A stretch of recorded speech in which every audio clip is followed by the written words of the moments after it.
Hello, everybody. Welcome to this episode of True Crime Time for Wednesday, June the 18th, 2025. And I'm Woody Overton. I'm Cyndi Overton. Back at you again on YouTube and TikTok and Real Life Real Crime Community app and tons of Facebooks and everything else, right? Yeah. All over the world.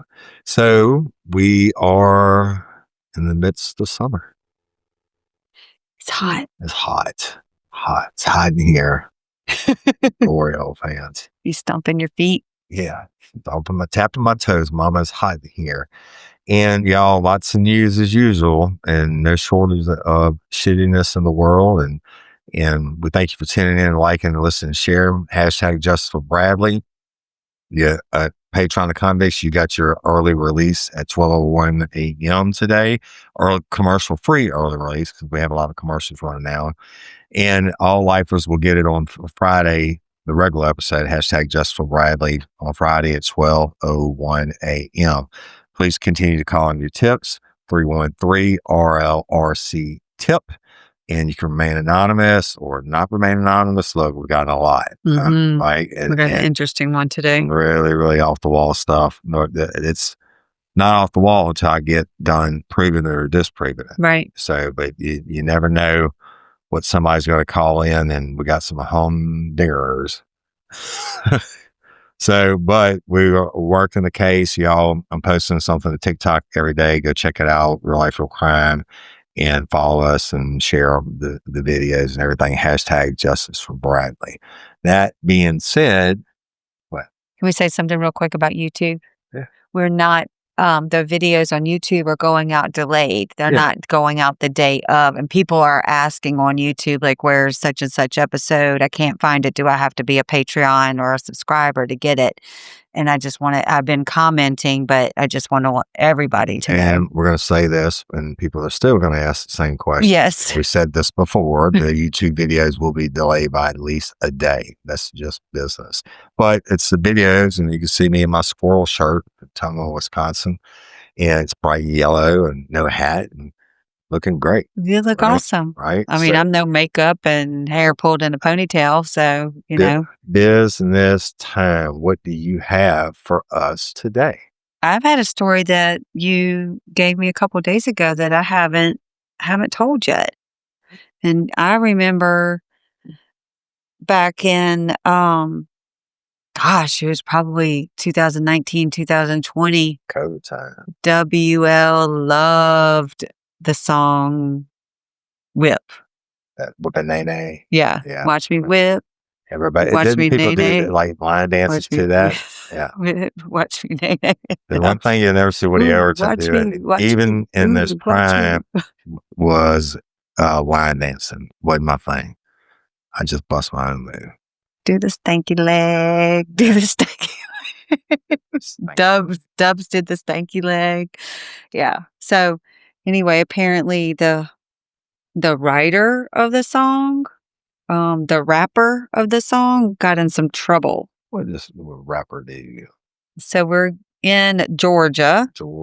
And on January 21st of 2021, police responded to a shooting and found Rooks, which is, let me go back.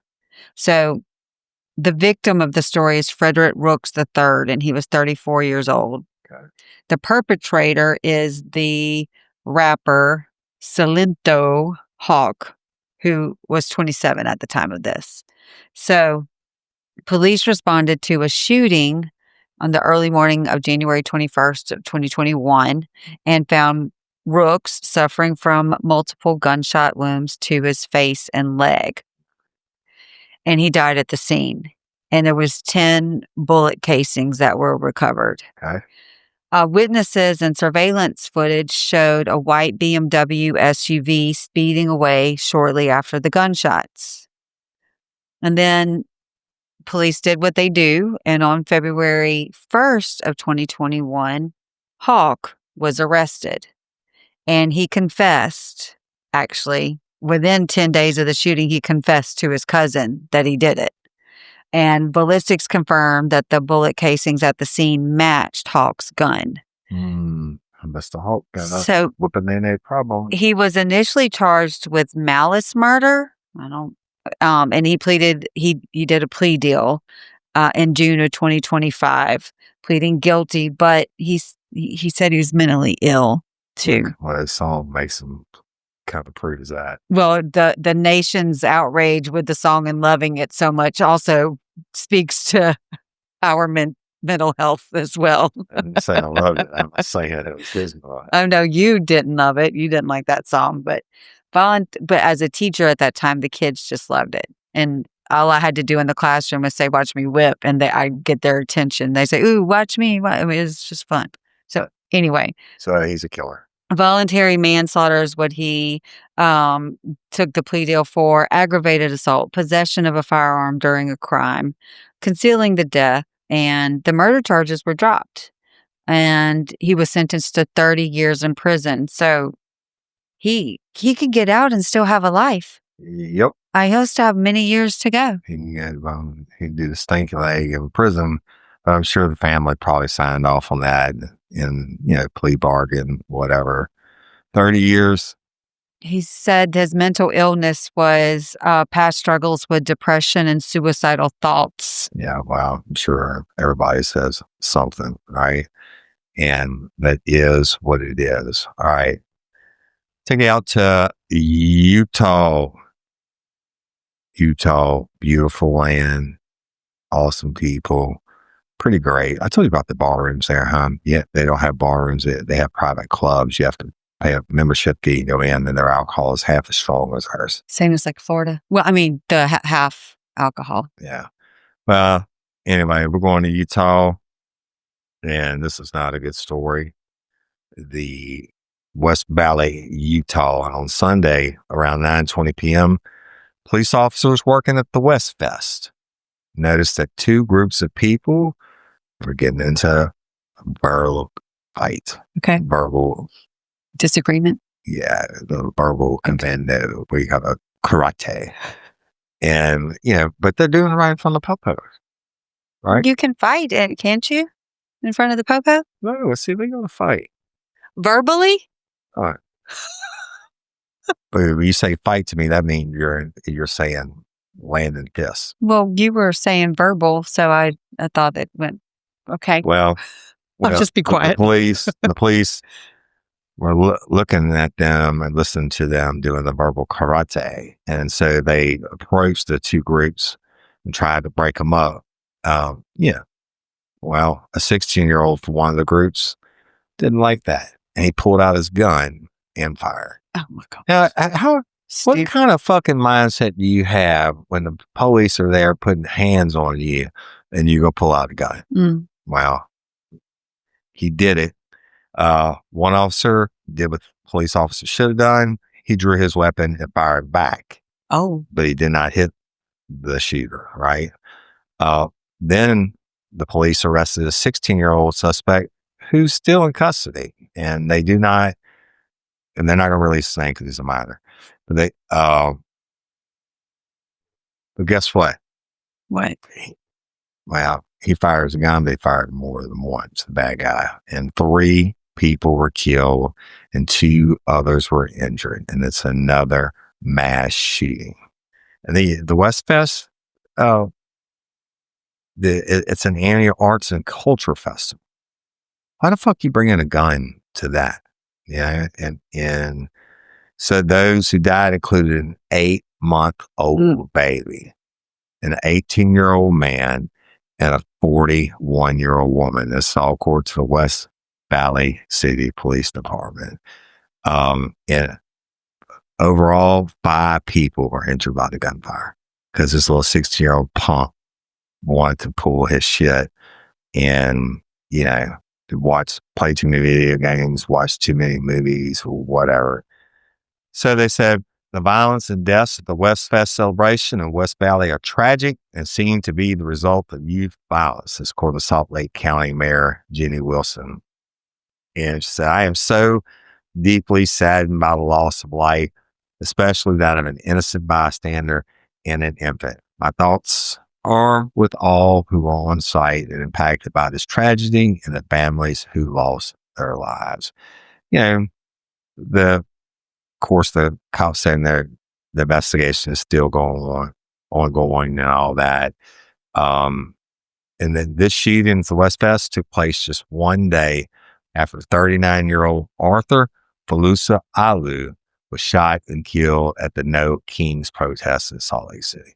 Let me tell you something. When I was in Salt Lake City, and we're talking 1993, and I was there for like 8 or 9 months. There was no crime. Right. They were starting to have graffiti. So that was like That was the big, yeah. There was no, no meth, none of this bullshit. And now Salt Lake City's not even safe. That's, I mean, I don't know. That's a lot of dead people for their coroner in 24 hours. I mean, when I went to Salt Lake City, in 2020. You got to see Carrie Holloway. I did. Yeah. I did get to see her. That was a sight. Anyway. She's what? She's beautiful. I mean, and I was like, I could touch her. So, like, I mean, her, like, she's touch her in a sexual manner? Why didn't you tell me about I'm just saying, I was that close to her. She's just beautiful, Yeah. Anyway, but yeah, we rode the train. Like, it's not a subway. It's not underground. I mean, there was no. I love Salt Lake City. We could be downtown and take a bus and 30 minutes to be on the ski slopes. Yeah. In the mountains. Absolutely beautiful. Tragic, but tragedy is everywhere. Killing sucks. Killing is everywhere. Yeah. But you kill us with another story. Oh my goodness. We're gonna go to Oklahoma. There many times. And we're going to something that happened on December 19th of 2022 in Dewey, Oklahoma, which is part of Washington County. And we're going to the home of retired U.S. Air Force Staff Sergeant they're both staff sergeants, Larry and Deborah Dutton.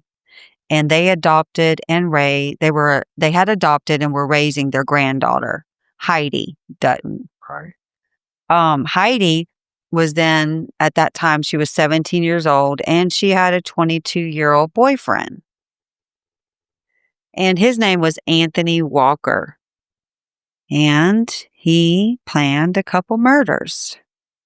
So Walker stole a 22 pistol. 22 caliber. Yes, a 22 caliber pistol from the garage of that home, of the Dutton home, and hid outside of the grandparents' bedroom while they slept. Okay. And then Deborah, which was the grandmother, she opened the door and he shot her in the face. Nice. And then slit her throat. Oh, nice. Yeah.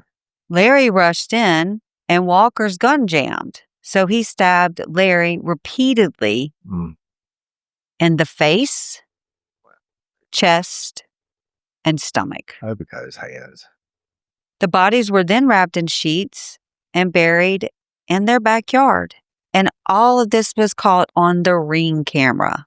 I mean, he didn't plan this too well. So, in January of 2023, a concerned family member requested a welfare check. That's right. Because this happened in December. So in January, so just a few weeks, but it seems like a long time, but it's really not. Still, it's a long time. Yeah. Stuck buried in your yard. What happened to the girlfriend? I guess she went on living her life with him. Right. So investigators went to the welfare check, and they smelled bleach, found blood seeping underneath the baseboards, and noted disturbed soil. Okay. So the bodies were found and exhumed, and of course it was Deborah and Larry in the backyard. And both Heidi and Walker confessed, and Heidi admitted that she wanted them dead. But Lucas pleaded guilty to 2 counts of second-degree murder in May of this year, and he was sentenced to 35 years in federal prison. And he got a federal because he's a Cherokee Nation member. Mm. So Heidi was originally charged with 2 counts of first-degree murder, conspiracy, and desecration of a corpse. And then May of this year, she entered a plea deal to first-degree murder, conspiracy, and corpse desecration. And then on June 6th, she was sentenced to life in prison, and jurors apparently are the one that recommended the life sentence. As they should. So, I mean, That's so in much Oklahoma? for stepping up. Yes. Does Oklahoma have a death penalty? I found this on a web.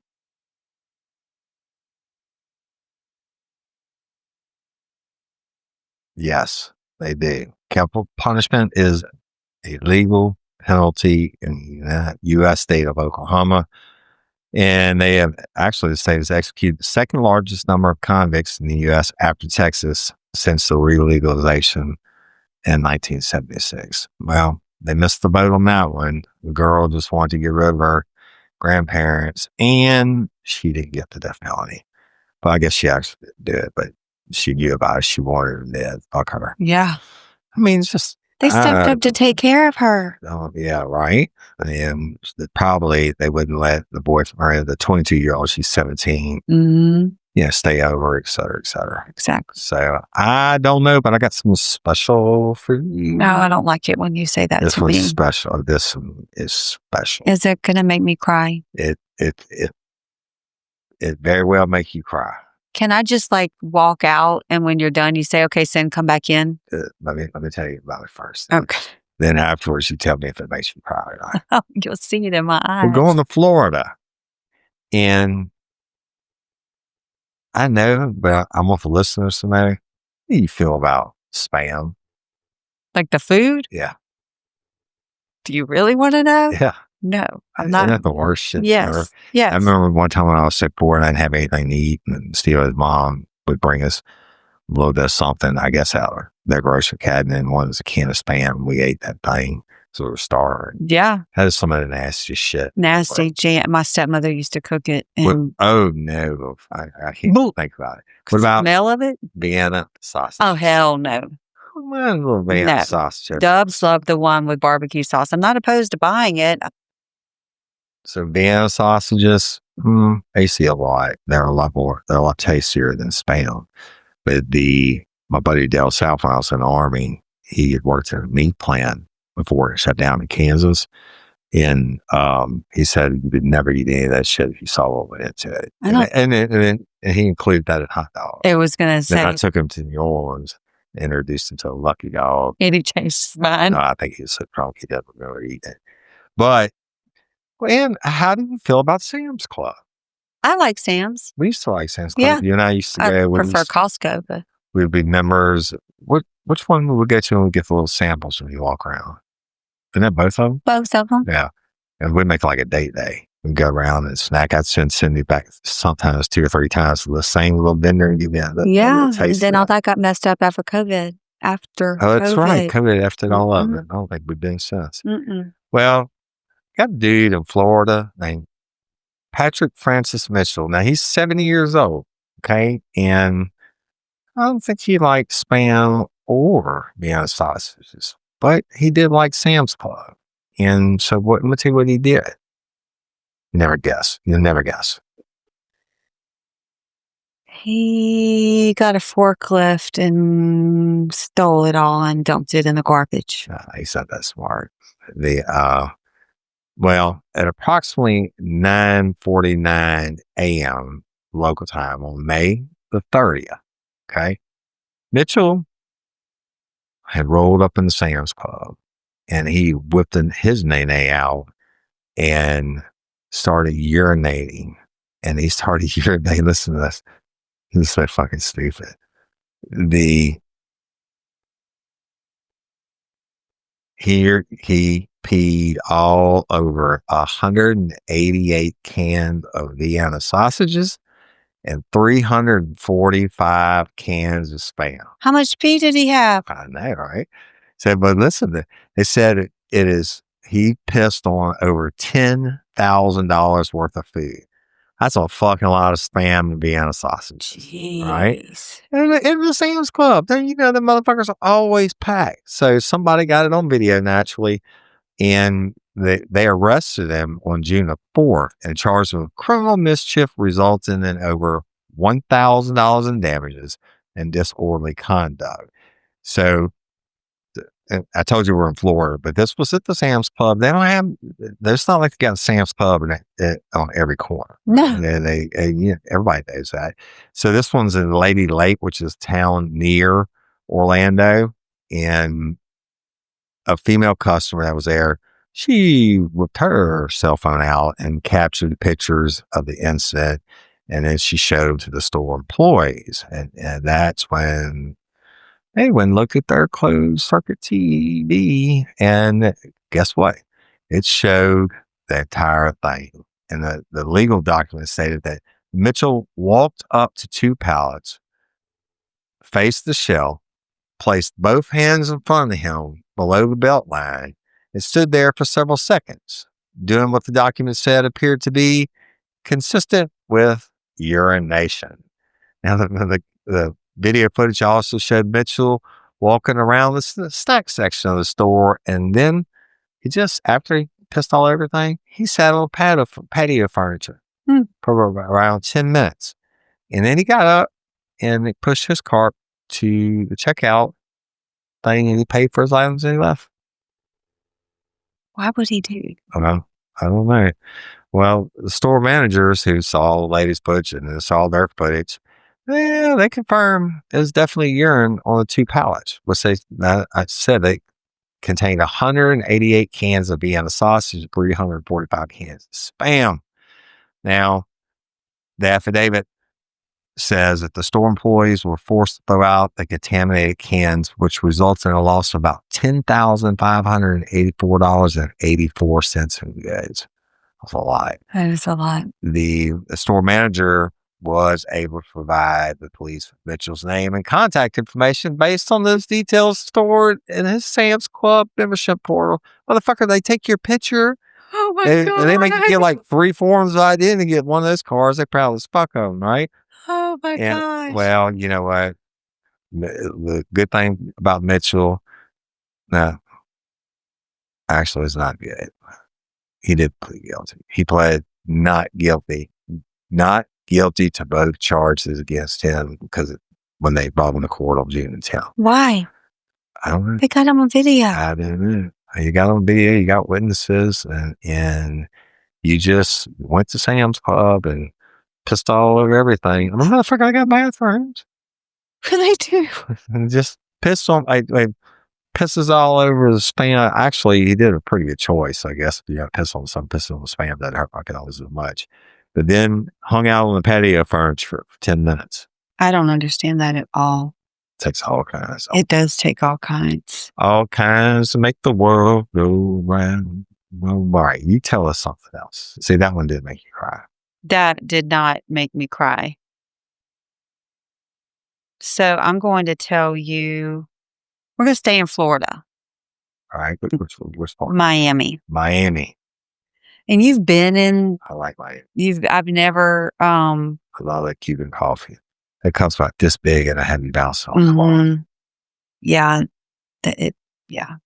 I've had the Cuban coffee, but not in Miami. But you've been to a high rise in Miami. I have. Yeah, and it was just fairly recent, and we've gone to condos and stuff like that where you have to have a key fob to get in, and sometimes like you going in with a key fob and you see someone behind you and you're thinking, should I let them follow me or not? Whatever. Well, this person didn't have a key fob to go into this Miami high rise, and he just acted like he was supposed to go in there. Right. And he went and did some damage to a young man while he was asleep. So essentially, Kyril Kell, who was 26 26 years old, followed residents into the Brickell high rise. And he went up to Dominic Farrell's high rise apartment. He was 17. This is the people that were in the elevator? Mm-mm. He just got off his flight. Yeah. So he goes into this luxury high rise. He goes into apparently a random apartment and he just stabs this 17-year-old teenager while he's asleep. He doesn't know. He does. There's no connection to them. What are the chances?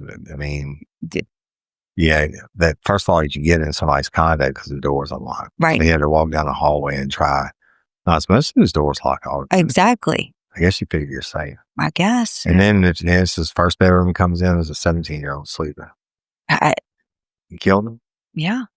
So according to Miami police, the 17-year-old Dominic Farrell was a student at St. Peter and Paul Catholic School, and he was found with multiple stab wounds inside his 34th floor unit of the Icon Brickell building. And it looked over Biscayne Bay. So it was, I'm sure, beautiful. Yep. Officials say that the suspect was 26 years old, Kyril Keel, and he entered the lobby, closely followed by a group of residents, and then just went up to Farrell's apartment that was unlocked. And he was asleep when the attack occurred, and a roommate discovered him and called 911. Surveillance shows that Keel was fleeing the scene and entered a nearby construction site across from Brickell Avenue. And Keel's body was later found at that site where he was found dead from a fall. So he kills the 17-year-old, runs away, jumps off of a building, and Nice as Superman, but it didn't bounce. right. So the officials say there was no known connection between him and the victim, and he apparently had arrived from Miami.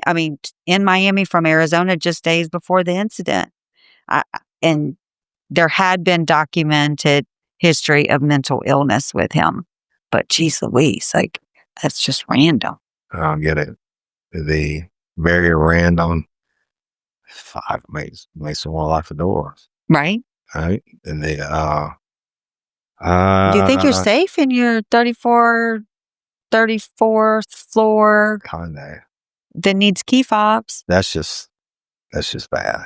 Man, it's just bad luck. That's bad. It's just bad. Yeah. It shows you it takes all kinds to make the go around.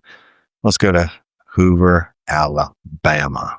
Hoover. Walk On Sports Bar and Bistro, which y'all, they're friends of ours. And my daddy actually had their headquarters in his old law office in downtown Baton Rouge on 3rd Street. Jack and Brandon, they split and whatever. But recently, we did a fundraiser at the Walk-Ons in Zachary, Louisiana for LOPA, which was awesome. So we love Walk-Ons and everything about it. Well, this is not a good story, but it's not Walk-On's fault.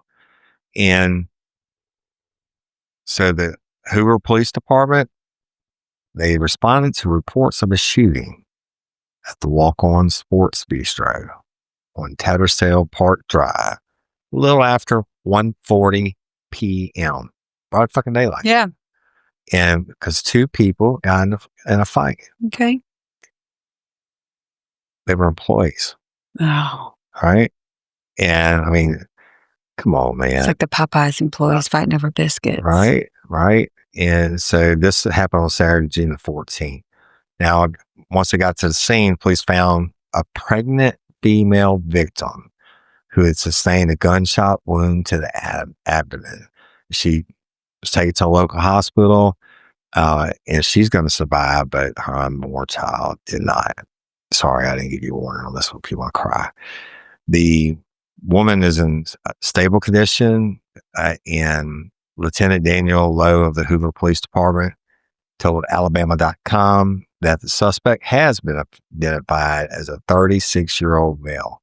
He also said that while an investigation into the incident is still ongoing, preliminary accounts indicate reckless behavior with a firearm was involved on the part of the suspect. Well, no shit, Sherlock. Yeah. I mean, Yeah. okay. So he tells AL.com, Alabama.com, that investigators are currently working with the Shelby County District Attorney's Office and expect formal charges to be filed on Monday, June 16th. We'll have to check up on that one. And they're not releasing the identity until he's formally charged, but he's been held in the Hoover City County Jail. And just because they got into an argument it's crazy that they said, we suspect he handled a firearm recklessly. Yeah. But anytime you shoot someone, whether you mean to do it or you don't, you handle a firearm recklessly. The title of the story was Pregnant 22-year-old Shot at Sports Bar. Her unborn baby died. And reckless behavior with a gun may be to blame. May be to blame. May. Yeah. I'm pretty sure somebody pulled the trigger. Right? Yeah. And 2 employees got in a fight and the baby's dead. And there goes the world. And then how do you... There's the world. I don't know. Or she's 22. I mean, not like your 32 is any easier to digest. You got shot in the stomach and they killed your baby. Yeah. Gosh. And you don't have to ask. Oh, do you have to ask? Do they have? Well, so if he kills a fetus. Alabama, I would guarantee you Alabama has it. I guarantee you. No, I already know they do. I don't even have to ask it because they were the first one to use nitrogen hypoxia as execution method this year. But I don't know. We'll see what the charges are. That's what I'm curious about is those charges because. It is what it is. All right. Well, waiting on you. I know. Let me go to another state that I can tell you definitely has the death penalty. And we're going to roll out to South Carolina. And dude's name is Stephen Stanko. He's 57 years old, 2 years older than me. Or I should say he was 57 years old because he be dead by a lethal injection at 6:34 p.m. local time on June the 13th. Now, I don't know about the rest of the states. I'm going to talk about this for a second. Louisiana used to have the death warrant for 12:01 a.m. So you got everybody up in the middle of fucking night for this killer, this piece of shit. And all the news media, you got candlelight vigils, the protesters and whatever, and all this people, the whole prison's awake and everything. Why not do like these guys in Texas kill them at 6:00 p.m.? So, then you can everything is back to normal the next day. The way I was told as a child, because there was when it was still the electric chair, is that's when most people were asleep and they could get the most juice. That's what I was told. Motherfucker had his own generator. Just telling total you. Bullshit. That's not like they're charging Demco. I think that was just the only way my mom could try to explain it to me at that time. I mean, because I didn't understand it. I just remember. All right, well, let me tell you about Stanko. Okay. All right. Stanko was a bad dude. Okay. Yeah, y'all, when you get the death penalty, it's not just regular murder, like whipping an A, shooting somebody, or, the employees shooting each other in walk-ons or whatever. You got to do some bad shit. Mm-hmm. It's got to be aggravated circumstances. And he had it.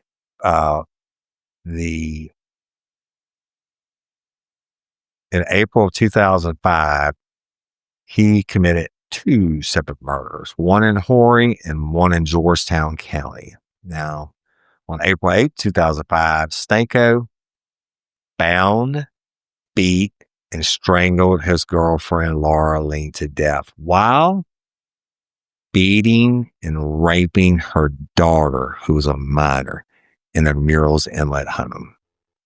Then, he's not done. I just raped me a little girl, killed my girlfriend.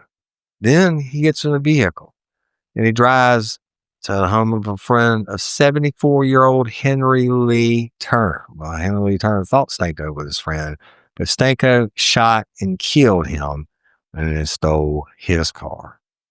Then Stanko runs like a little bitch and he got arrested again several days later in Georgia. So Stanko was initially convicted in Georgetown County in 2006 of first-degree murder for the death of Ling, as well as the kidnapping and armed robbery. He was also convicted of kidnapping first-degree criminal sexual conduct and assault and battery with intent to kill for what he did to Ling's teenage daughter, right?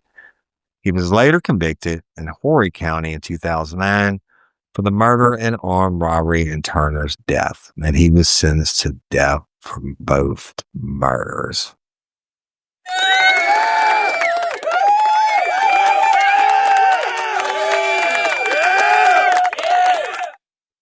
Way to go, South Carolina. Now, I asked what Stanko did when they wheeled him in on the cart to shoot him up with the lethal combination. He had a final statement. A lot of them don't get final statements. But his fucking final statement was so long, he had to get his attorney to read it. Mm-hmm. Right? I mean, now, that's the least. I'm going to bless you with why. I think he was probably so scared. Like, I have all this shit I'm going to say, but I may be crying like a little bitch. I did all this. But then you don't shit. get a chance to get it out of your mouth. Like, if you're afraid of, I agree. There's nothing he can say that's going to take it away. He says, and I quote, "I am truly sorry for the pain and loss I have caused in this horrible situation.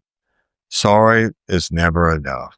That does not mean it should not be said. Not a single day, not one single day has gone by that Christina, Laura, and Henry have not been in my thoughts and prayers. If my execution helps with closure and or the grieving process, may they all move forward with that being completed." And he goes on to say that he was more than his conviction, stating that he was once an honor student and an athlete. He's such a fucking great guy. And that he also volunteered at an orphanage as a coach. So nice. Isn't that special? Isn't it special? Yeah. He said, "I have lived approximately 20,973 days, but I am judged solely for one." Yeah, motherfucker, that's how it works. Yeah. Now, a lot of those days you live are exhausting all your pills on the shit. So they wheel him in, y'all. My favorite part. Hook him up to the IV, and then they administer 2 doses of the powerful sedative phenobarbital, and it's according to Associated Press. I think they should have stabbed him and did all the shit that he did with the people. Right. But one of the AP journalists that was there, the news media gets, it's like a lottery. They draw our names, right? And they're always going to go. The journalist who's there said that Stanko appeared to say something inaudible after he was given the round of drugs. He then turned towards family members of the victims who were in attendance and let out several quick breaths before dying. He was pronounced dead about 28 minutes after the execution began. So now I'm about to give another.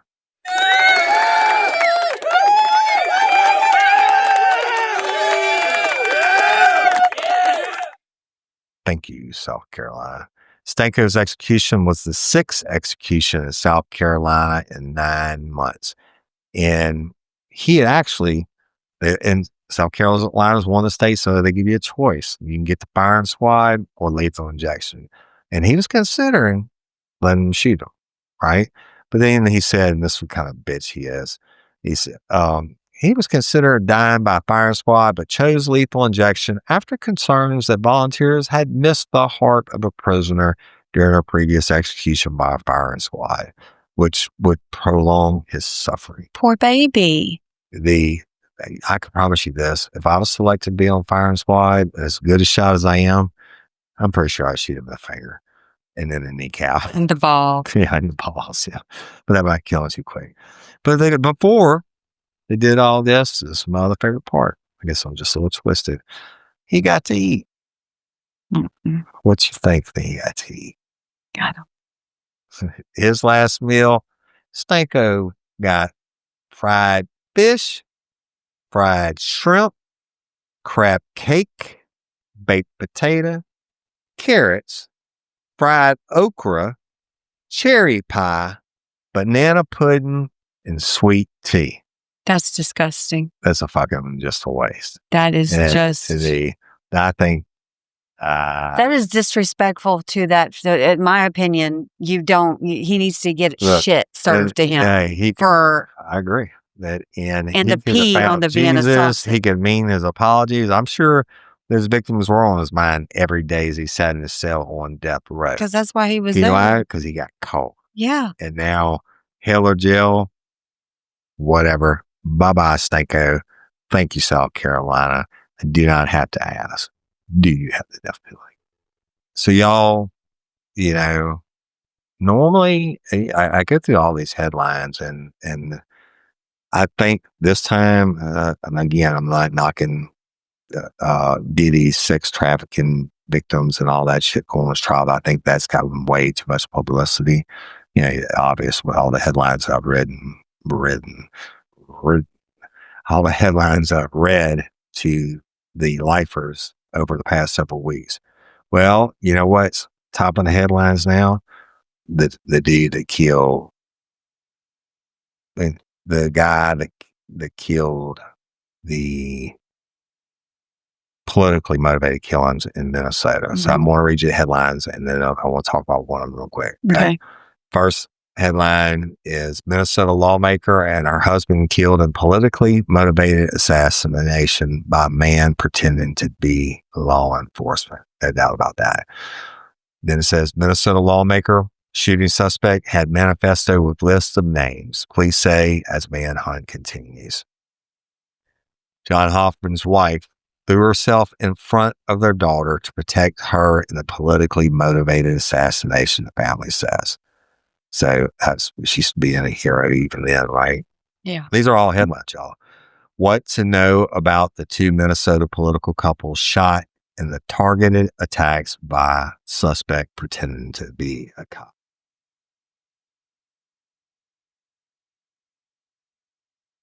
Minnesota lawmaker shooting suspect identified as 57-year-old Vance Bolter.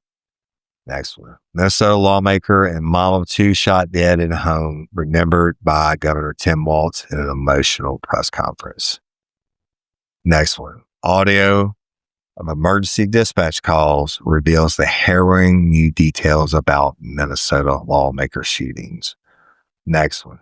Minnesota lawmaker Melissa Hortman killed alongside husband, State Senator John Hoffman, and wife shot. Read the full recap. Next one. Suspect in Minnesota lawmaker shootings allegedly sent chilling text to roommates, and he's still on the loose. This is a week worth of the headline. I'm going back 7 days. FBI releases new photos of suspect tied to Minnesota lawmaker shootings as manhunt continues over less than 24 hours later. Next one. Minnesota lawmaker shooting suspect Vance Bolter's wife detained after passport and weapons found in the car. We told you about that one. Next one. Car belonging to the suspect in Minnesota lawmaker's tragedy discovered more than 50 miles from where the shootings occurred. Next one.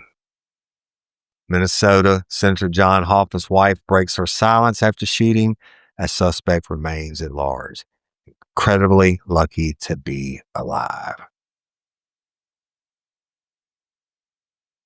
Next one.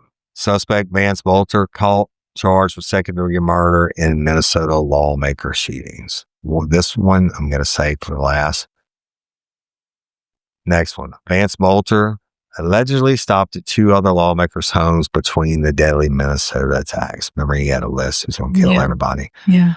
And he was going to shoot up the thing. But next one. Who is Vance Bolter? What's to know about the man accused of shooting Minnesota lawmakers?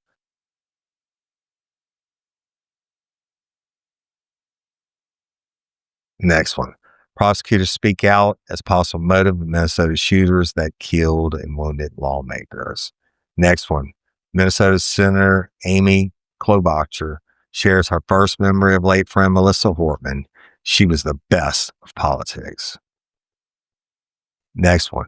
Feds reveal haunting text Minnesota lawmakers shooting a suspect allegedly sent to his family. Next one. Minnesota lawmakers shooter stalked his victims like prey. Prosecutors say it was the stuff of nightmares.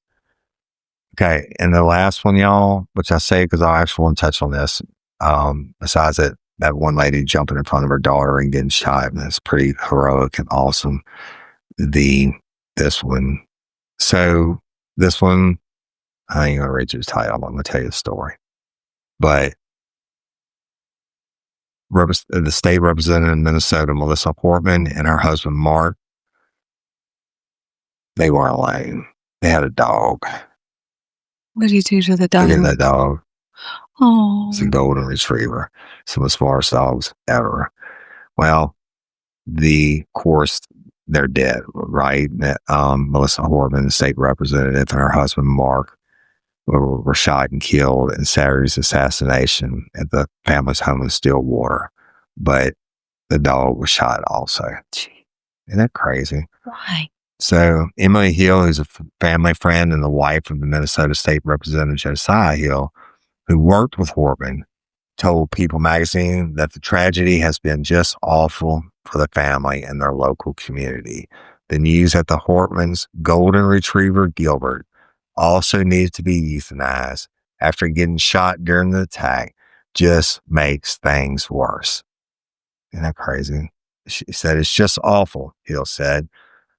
Melissa loved dogs and volunteered with dog rescues. Helping Paws, which is a local nonprofit in Eden Prairie, Minnesota, shared a photo on social media showing the state representative Hortman sitting next to Gilbert on a doctor's office bench while explaining the lawmaker's role with the organization. It said Melissa served her community in more ways than one. She was a Helping Paws foster home trainer, a neighbor, and a friend.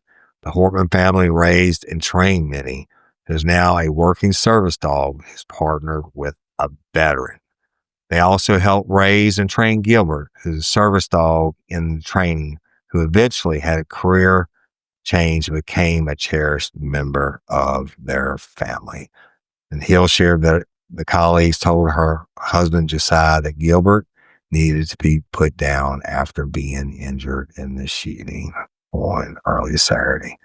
So, y'all, we probably wouldn't have had 20 headlines on it had they not been lawmakers. Yeah. And I get that. The Diddy thing, I hate it for the alleged victims. This dude showed up and he would have killed 100 people. Yeah. Got away with it. And executing people. Thank God the other people didn't open their doors.